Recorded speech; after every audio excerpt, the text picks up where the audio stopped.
This new session, जिसमें मैं section be discuss करने वाला हूँ गेम चेंजर टेस्ट सीरीज के एक्सप्लेनेशन का। ठीक है, मैंने इसको 4 पार्ट्स में इसलिए बना रहा हूँ, ठीक है, जिससे कि आपका कोई भी वीडियो छोटा सा रहे, जिससे आप आसानी से देख सकें। ठीक है, तो 4 पार्ट्स में आप आसानी से देख पाएंगे। तो आइए स्टार्ट करते हैं। Determine K so that K square plus 4k plus 8, 2k square plus 3k plus 6, 3k square plus 4k plus 4 are 3 consecutive terms of an AP. तो ये तीनों एपी के कॉन्जिक्यूटिव टर्म्स होने चाहिए। तो आपको अगर एक चीज दिखाऊं, अगर आपके 3 टर्म है ए बी एंड सी, और अगर ये कॉन्जिक्यूटिव टर्म है, तो क्या होता है कि b minus A equals to C minus B होता है, क्योंकि इनका कॉमन डिफरेंस इक्वल होता है ना। तो आप ऐसा करते हैं,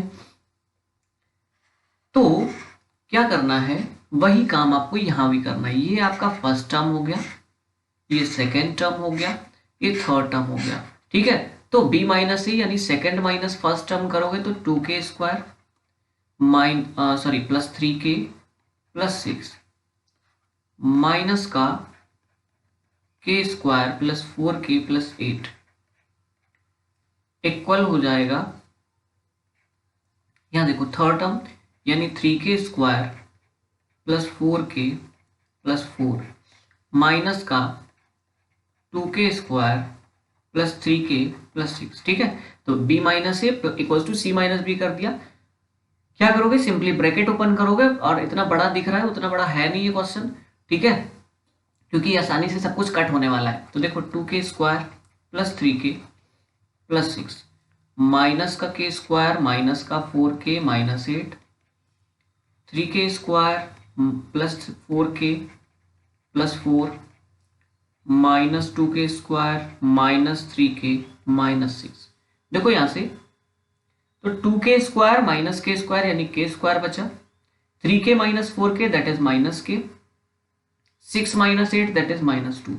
यहां देखो तो 3k square minus 2k square, तो ये k स्क्वायर बचा, 4k minus 3k that is plus का k, और 4 माइनस 6 दैट इज माइनस 2। तो यहां से आप एक चीज देखो, k स्क्वायर से k स्क्वायर चला गया, माइनस 2 से माइनस 2 चला गया, तो k बचा और माइनस k बचा, तो माइनस k को इधर ले आओगे तो ये 2k हो जाएगा, और 2k इक्वल्स टू 0 आ जाएगा, तो k की वैल्यू आपकी 0 आ जाएगी। ठीक है, तो ये आपकी वैल्यू 0 आ जाएगी, यानी कि ये आपने k की वैल्यू फाइंड कर दी सिंपली। ओके, आइए आगे चलते हैं। Find all possible values of y for which the distance between the points a and b is 10 units. इनके बीच की डिस्टेंस 10 यूनिट्स होनी चाहिए। ओके, चलो लगाते हैं। क्या होता है फॉर्मूला, डिस्टेंस फॉर्मूला ये वाला, under root x1 minus x2 का whole square plus y1 minus y2 का होल स्क्वायर, तो 2 माइनस 10 का whole square plus minus 3 minus y का whole square equals to 10 units बोल रहे हैं। दोनों साइड स्क्वायर कर दो सिंपली, तो रूट हट जाएगा, तो यहाँ पे हो जाएगा 2 माइनस 10 दैट इज 8 यानी माइनस 8 का होल स्क्वायर, यहाँ पे माइनस 3 माइनस y का होल स्क्वायर इक्वल टू 10 का स्क्वायर यानी 100। 8 का स्क्वायर हो जाता है 64। यहाँ पे देखो इसका स्क्वायर ओपन करोगे तो 3 का स्क्वायर 9 प्लस वाई स्क्वायर, और ये प्लस का 3 टू 6y इक्वल्स टू 100। तो y square plus 6y, 64 plus 9 कितना हो जाएगा 73, और ये 100 इधर ले आओगे तो माइनस 100, तो y स्क्वायर प्लस 6y, ये इनको माइनस करोगे तो ये माइनस का 27 आ जाएगा इक्वल्स टू 0, सॉरी यहाँ पे 0, ठीक है, 100 तो उधर ले गए। तो अब क्या करेंगे, 27 के ऐसे फैक्टर्स बनाने हैं जिनको माइनस करने पे 6 आ जाए। तो आपको पता है 9 3 27 होता है, तो 9 माइनस 3 दैट इज 6 हो जाता है। y square plus 9y minus 3y minus 27 equals to 0। y common ले लो तो y प्लस 9, 3 कॉमन ले लो तो y प्लस 9, तो एक ब्रैकेट में y प्लस 9, दूसरे ब्रैकेट में y minus 3, simply so y की वैल्यू यहां से माइनस 9 और y की वैल्यू 3, दो वैल्यूज हमने फाइंड कर दी। तो ये वैल्यूज y की आएंगी, दोनों पॉसिबल वैल्यूज जिनसे हम इनके बीच की डिस्टेंस 10 यूनिट्स हो सकती है। Okay, in an AP if Sn equals to n 4n plus 1 find the AP. अगर ये दिया गया तो एपी आपको फाइंड करनी है। देखो क्या करते हैं, फर्स्ट टर्म निकालते हैं, देखो ये आपको सम दिया गया है Sn, तो जब भी इसमें 1 या 2 जो भी रखोगे वो उतने टर्म्स का सम आ जाता है। तो जब मैं इसमें 1 रखता हूँ तो 1 टर्म का सम, अब 1 टर्म का सम क्या होता है, वो तो फर्स्ट टर्म होता है, तो फर्स्ट टर्म आप निकाल सकते हो। तो 1 जैसे ही पुट करोगे तो यहाँ पे आ जाएगा 1, 4 इंटू 1 दैट इज 4 प्लस का 1 दैट इज 4 एंड 1 कितना हो गया 5। तो फर्स्ट टर्म आपने 5 फाइंड कर लिया। जब यहाँ पे 2 रखोगे ना तो सम ऑफ, तो यहां से क्या आ जाता है सम ऑफ टू टर्म्स जब यहाँ पे 2 रखोगे, समझ गए। तो 2 रख दो इसमें तो ये हो जाएगा 2, 2 4 जा 8 प्लस 1 तो दैट इज 9 एंड 2 जा 18। तो देखो फर्स्ट टर्म तो 5 मिल गया, उसके बाद दो टर्म का सम 18 है, तो 18 माइनस जब 5 करोगे sum of two terms minus first term, तो यहाँ से सेकेंड टर्म निकल आएगा, ठीक है। तो 18 माइनस 5 दैट इज 13, तो सेकेंड टर्म 13 हो गया। और अब आप चाहो तो एपी बना सकते हो, चाहो तो थर्ड टर्म 3 टर्म्स का सम करके भी आगे निकाल सकते हो, और नहीं तो यहाँ से आप देखो 13 माइनस 5 दैट इज 8, तो 13 प्लस 8 करोगे 21, 21 प्लस 8 करोगे तो 29। ये सीरीज आपकी आगे बनती चली जाएगी। ओके, तो ये आपकी एपी हो गई। Question number 24, find the value of A so that the point A lies on the line represented. यहाँ पे कुछ मिस्टेक है ना, इस क्वेश्चन में हल्की सी मिस्टेक है, और वो प्रिंट उसमें टाइपिंग मिस्टेक हुई है यहाँ पे। और वो मिस्टेक ये है कि यहाँ पे जहाँ पे पॉइंट ए लिखा है यहाँ पे 3, ए होगा, ठीक है। Point 3, A lies on the line represented by 2x minus 3y equals to 5, ठीक है। ये आपका क्वेश्चन है। तो 3, ए है, क्या करना है आपको, ए की वैल्यू फाइंड करनी है जिससे ये पॉइंट इस पे लाई करता है। तो आपको सिंपली क्या करना है, देखो जब भी कोई पॉइंट किसी पे लाई करता है तो आप उस पे लाई करवा दो सिंपली, यानी कि x की जगह पे 3 पुट कर दो, y की जगह पे a पुट कर दो, y की a की वैल्यू मिल जाएगी आपको। तो 2 into 3 minus 3 into A equals to 5, तो 2 3 जा 6 minus 3a equals to 5, minus 3a equals to 5 minus 6, तो minus 3 equals to minus 1, a equals to 1/3। Question number 25. How many numbers lie between 10 and 300 which when divided by 4 leave a remainder 3? Okay.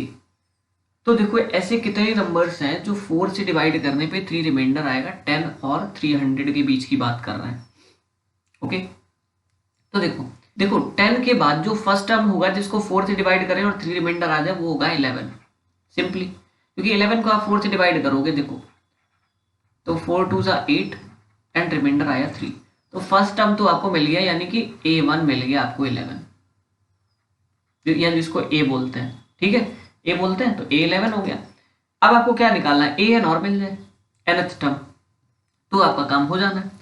अब जरा al लो, है ना, कि nth term क्या होगा, तो nth term होगा, तो यहाँ पे देखो 300 में तो पूरा पूरा डिवाइड हो जाएगा 4 से, लेकिन 299 में चला जाएगा। देखो 299 में जैसे 4 से डिवाइड करोगे तो 4 7 जा 28, यहाँ पे 119 आया, तो 4 4 जा 16 होता है, तो यहाँ से देखो रिमाइंडर 3 आ गया, यानी जो nth टर्म मिला वो 299 मिल गया हमको, ठीक है।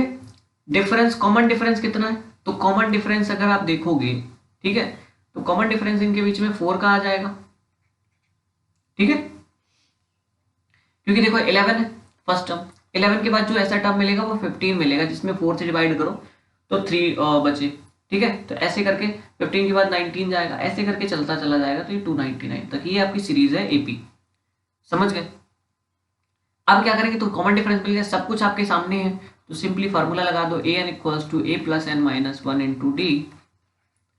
an आपका 299 है, a आपका 11 है, n आपको पता नहीं है, d आपका 4 है, 11 इधर लाओगे तो 299 minus 11 equals to n minus 1 into 4, तो 9 माइनस 1 दैट इज 8 हो जाएगा, 9 minus 1 that is 8, 2 n minus 1 upon into 4, ठीक है, 4 अपॉन में ले जाओ तो 288 अपॉन 4 इक्वल्स टू 9 माइनस 1, 4 7 जा 28, 4 2 जा, तो n माइनस 1 72 आ गया, तो n आ जाएगा आपका 72 प्लस 1, n आ जाएगा आपका 73, समझ गए। तो 73 टर्म्स होंगे इन दोनों के बीच में। Question number 26, if 7 times the 7th term of an AP is equal to 11 times the 11th term, then what will be it's 18th term. तो कौन सा इसका 18th टर्म होगा ये पूछ रहा है।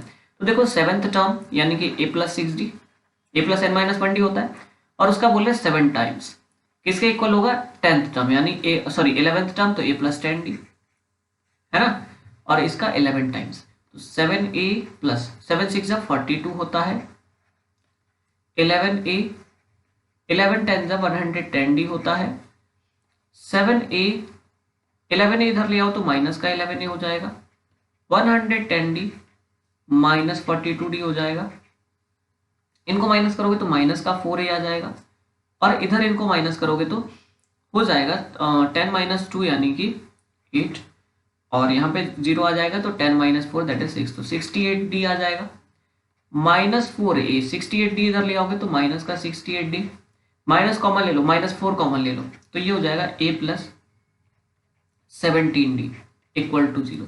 तो a plus 17d equal to 0 हो जाएगा, क्योंकि माइनस 4 उधर 0 में भेज दोगे। अब जरा एक चीज देखो, 18th टर्म की बात कर रहे हैं, है ना, तो a प्लस 17d क्या हो जाएगा, यही तो 18th टर्म हो जाएगा, है ना, तो 18th टर्म लिख दोगे, 18th term equal to 0। 18th term क्या होगा, a plus n minus 1d यानी कि a प्लस 17d।